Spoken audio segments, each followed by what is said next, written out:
Really just allow you to step into my brain for a little moment, see how my thought process through things and how I come to realizations and what I do with them, folks.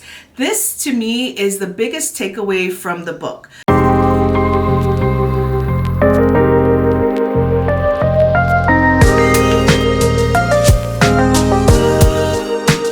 Hey fam, I am back. It has been a few weeks, hasn't it? I'm very excited to have this week's video to share with you because, as I've been alluding to, and if you're following me on any of the socials, you know this already, but we're going to talk a little bit about it.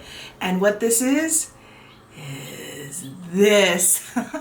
Guys, my book is out. The book is out. I want to talk a little bit about it. We got some more copies back there. I've given a ton of copies out in giveaways on social media. I've also just given it away to a few friends who I would love to read it. And so the reviews are starting to come in and it's looking good. Obviously, there's not going to be everybody who loves my book, so I'm excited for you folks to hear it. But this week, I just want to talk to you folks about it, about the origins, how it came about, where the ideas came from, and share with you a little bit of BTS or behind the scenes information of how the book came about. So let's jump into that.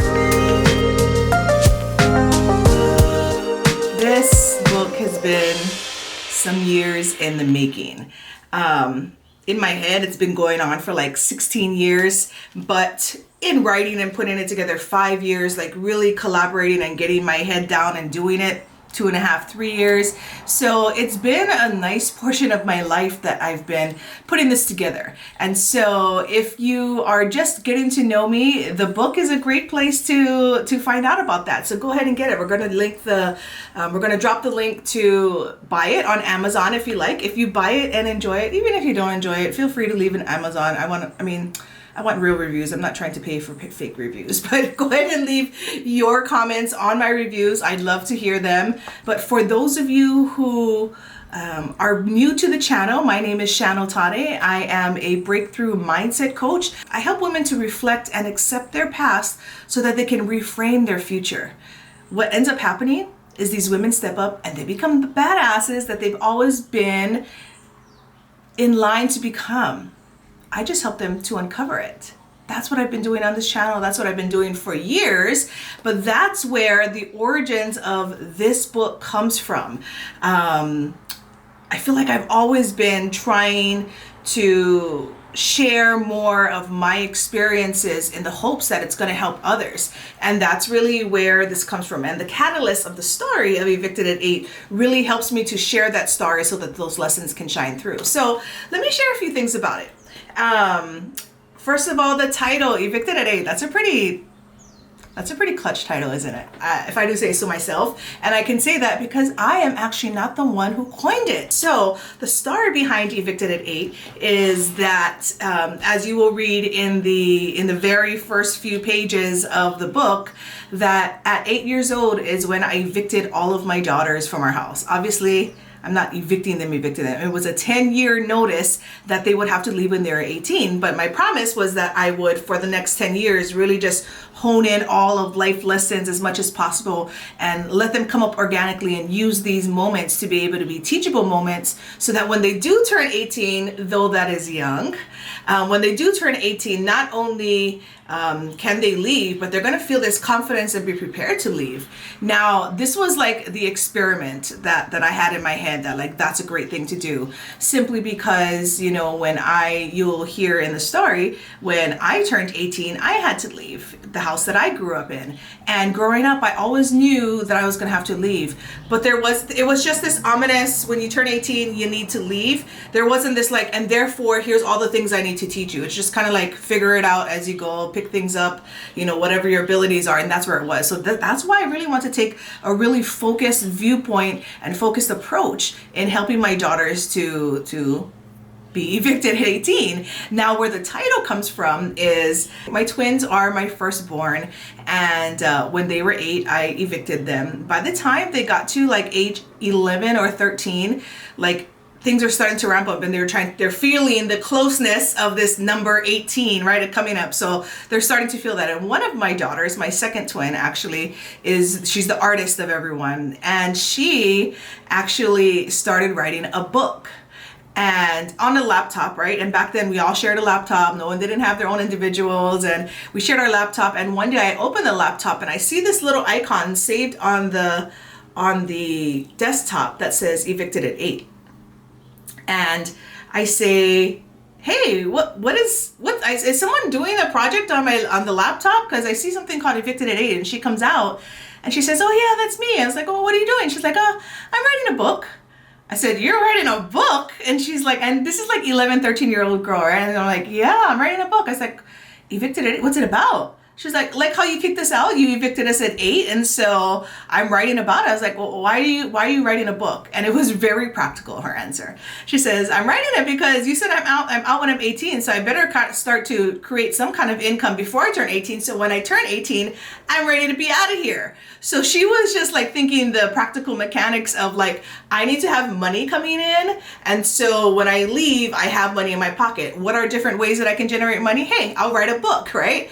Well, obviously that never happened for her. Like, she didn't complete the book, but that title like completely sparked this huge inspiration to me about what I had done for them. And I basically wrote the story that she probably would have written. Of course, hers would have been from her own point of view as the child, but I wrote it from my point of view, and I utilized the catalyst of that title, Evicted at 8, to really kind of span the stories that have happened throughout my life with my girls, so that you could really take those lessons and see how at different points in your life and different points in their lives and their upbringing, especially in their teenage years, that you can take things as a lesson. You can take moments to step back. You can take moments to really assert yourself and step forward and really think things through in the manner of, how is my child receiving this? Right? It's a very, very different approach that I took with parenting. And you know what? To be honest, frowned upon. It was frowned upon, like big time. A lot of our friends and families were like, I don't get it, Shan. Like, I don't get why you let your 11-year-olds, your 10-year-olds swear. Like, I don't get it. Right? Well, if that sounds curious to you, read the book. You can definitely get a copy of that.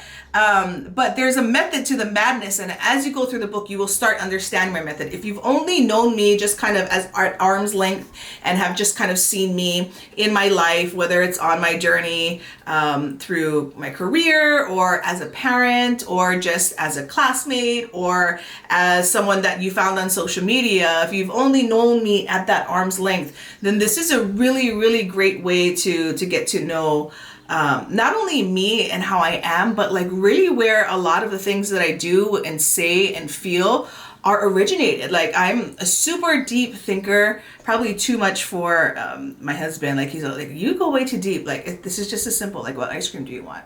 Right? But I'm just like, oh, but how am I feeling today? You know, like, I am feeling pretty good. So you know what? Maybe I want something that has a lot of color. Like, literally, that's how I think. And I can see how it could be irritating for some people. But I'm able to, in a concise manner, really just allow you to step into my brain for a little moment, see how my thought process through things, and how I come to realizations and what I do with them, folks. This, to me, is the biggest takeaway from the book. What you see, and what you will see pretty often throughout the book, is me taking you through my thought process, how I'm listing all these things in my head, all the goods, all the bads, all the what ifs, but then how I channel that through, now that I have all my information, I have my list of what I need to do. Now, how do I take action on that? And not only how do I take action on that, how I think through, how are my actions going to affect the person that I'm dealing with, right? Whether they're a client, whether they're my spouse, whether they're my child or my family member. You know, I really go through all that deepness. And even before I take action, I think that through, how it's going to affect people. And there are great stories in the book that talk about how there are times, many times, where I didn't think it through, and the backlash that came from it, which therefore made me like really get into my space and be like, okay, Shan, this is your lesson. Universe is teaching you this. You chose poorly here. You didn't think that one is as thoroughly through as you thought you would have. And here it is now slapping you in your face. Now my approach adjusts because now I have these lessons. And I think that's the biggest thing, because I can tell you, I had a pretty huge ego. Like I am really good at the things that I do. And so it is very easy for me to be like, you know what? I'm good at what I do. Like, who are you to tell me what to do?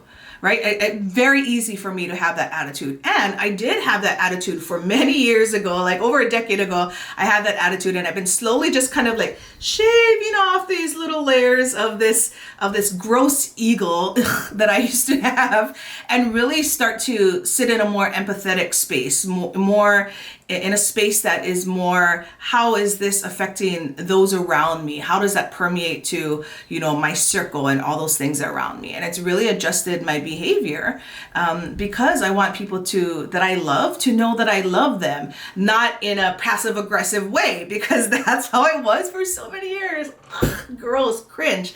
Anyways, that's what the book will help you to see. Another thing that I really would love, especially if you're a parent, especially if you're a mom, one of the bigger themes that are in the book is that relinquishing your power, if you will, or your authority as a parent, there's huge power in that.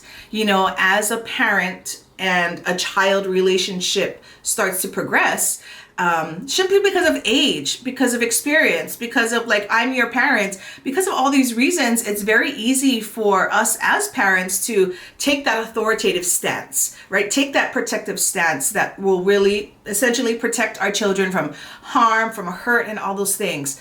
However, sometimes you get into this habit of always being the authority. No, I said no. Why? Because I said no. Why is that? Well, because I said so, because I'm your parent. You just listen to me, right? It's that type of attitude. If you found yourself saying that, whether out loud or in your head, whether it's frustration with your kid or, all these different things that they go through and how you're handling it, what I have found is that as I relinquish power, and I'm not saying relinquish power like giving them the power, I'm saying like dropping my ego enough to drop my authoritative power with my children, to actually let them in so I can listen. What I've learned over the years is that my kids are a mirror of me, but without all the bullshit baggage that I've taken on throughout all these years, right? Whether it's abuse, whether it's being taken advantage of, whether it's, my career choices, whether it's my choice to become a young mother, whether it's my choice to build an empire and retire early. All these things were baggage that I've chosen for myself, that I've taken on throughout the years, and that they have just kind of been along the ride for. So now, especially now that my kids are adults, but even when they were teens, right? And you'll see in the book, they were so reflective and so insightful. It's freaking, it's very prideful for me. Like I'm so proud of them. But I think there's a huger lesson in there for us as parents. And that lesson is, listen to your kids, not like as in like they rule the world, but when they say things, rather than reacting to them, sometimes, a lot of the times, there is gold in what they're saying, because they are basically speaking back to you what you've been telling to them. But again, like I said, without all that life experience baggage, they're coming from the purest form of, why are you doing this? Help me to understand that. And when they ask these questions, it gives you an opportunity to be like, oh my God, is that really the message I'm trying to send? No, that's not. Or yes, that is exactly the message I'm trying to send. By giving your child that opportunity to allow you to reflect on yourself, like look into the mirror of them without all this baggage, comes this beautiful state of, wow. Oh, I guess that's really what it is. And there are a lot of moments in this book, you will read these stories where I'm just like, wow, you're right. I never considered that. Because as a parent, I'm just taking the protective, just follow me, I'm the person to follow type of route, and not considering any other options, not considering any other exits that could lead us to an even better outcome than we were if we were just to follow, my way of doing it. And you have to remember that my way of doing things as a parent, of course, will differ from yours. But if you think about the ways that we parent, it a lot of times is very reflective of how our parents raised us, right? And a lot of times, if you think back, there are things that we just didn't like about how our parents were raising us when we were kids, right? Or especially teenagers. You're like, why the heck are they choking me out? I can't breathe.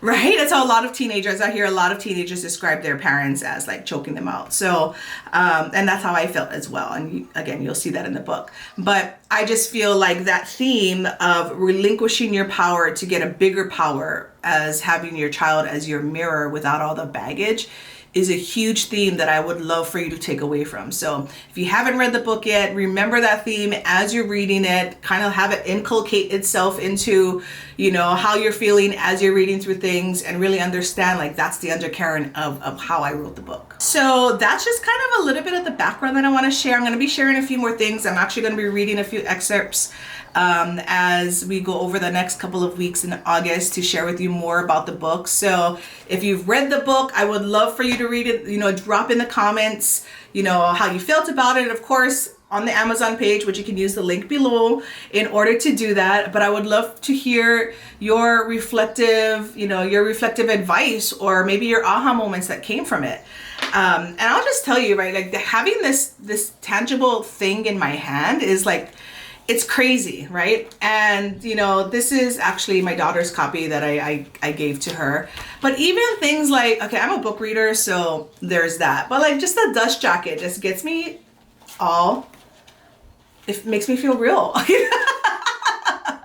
It's so cool having a book. I mean, like even this, like I was like, wow, I look like an author in here. Like this is crazy. And there's like, it's in people's hands. Like people get to hear what I've been thinking, right? And start to understand me better. And if they understand me better, maybe it'll help them understand them better.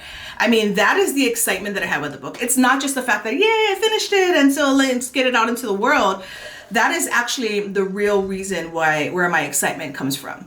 Because really, my style of parenting, my style of being, my style, you know, of my brand of building a business, of building relationships, of building wealth, all these different things have come from different things that I've learned throughout the years, but then I've synthesized it to be, you know, the Shan way that really makes sense to me, but really comes with an empathetic front where I really want people to learn. And I think they do, because there's a lot of relatable things that come through that. I mean, we all humans, guys, we are all humans. And on some level, we have a lot of the same experiences. Why do we try to keep ourselves shut off from that?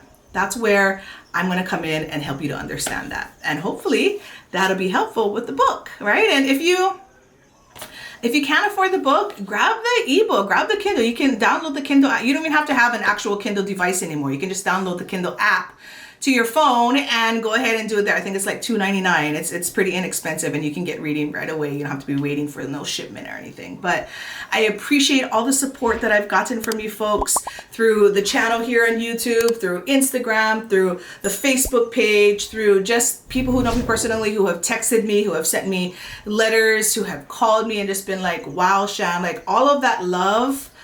I mean, like that is just the expansion of the love that I sent out with this book. Like that is the goal. That has been the goal of sending out the book, is this love that I have for others, and how I feel like maybe some of the things that I've learned in my life can help them.